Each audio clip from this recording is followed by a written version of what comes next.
I'm Oscar White the Third. Every now and then I go by Oski Beats, but mostly it's Oscar White the Third, for sure. So Kings and Hooligans was originally the brainchild of a good friend of mine, and we started this project together in Montreal, Quebec, and Quebec, Canada.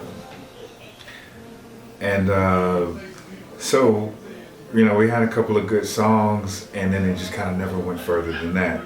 And when I was moving to Houston, I reached out to my buddy Frankie, and I was like, hey man, look, I want to keep this thing going and just kind of see where it can go. I got a couple of good guys that I think are brilliant artists, and let's just see, what could happen with the whole Kings and Hooligans, that whole vibe that we started, a couple of years back.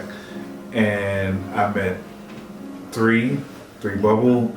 I've known Hodge for years, and we came across TJ, and we just, from there, it's like magic just happened, and it was perfect. So the Kings and Hooligans funk, or our brand of funk, is kind of, it's just musical. It's just really good music, really good vibes, just something that's you've heard before, but you haven't heard before. So it's kind of soulful, it's hip hop, it's pop, it's rock, it's all of these things that you love, but it's not like a rap rock group.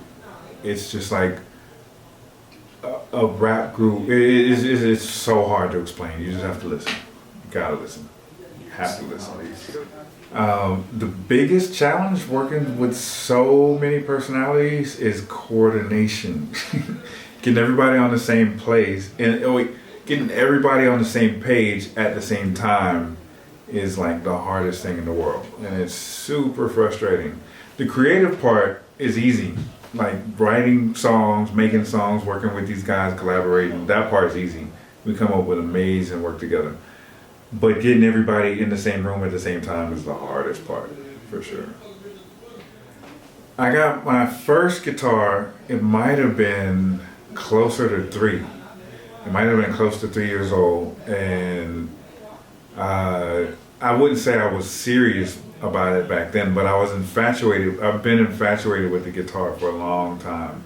I think I got pretty serious with guitar somewhere around 10 years old, something like that. My process sometimes is kind of long. Sometimes I sit there for hours listening to music and kind of just vibing and kind of just playing guitar until I find something that just makes sense and that inspires me. And I can't get started until I find something that inspires me. The thing that inspired me the most on the way is when I found the chord progression. After the chord progression came, then there was this kind of like really just basic guitar riff, but it felt so perfect.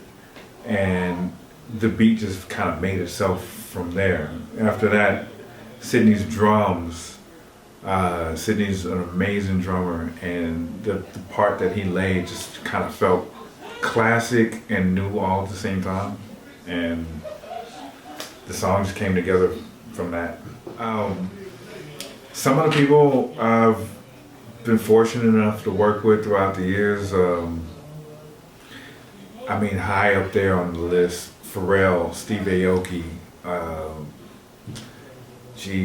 Scarface, a lot of legends throughout the years, and it's just been, every time, it's amazing to just looking around, and it's so surreal to realize that like I'm actually in the room with these guys, and yeah, that's just a few of them, but those are the ones that I've probably been the most amazed and turned into a fanboy just out of being in the room with those guys, for sure.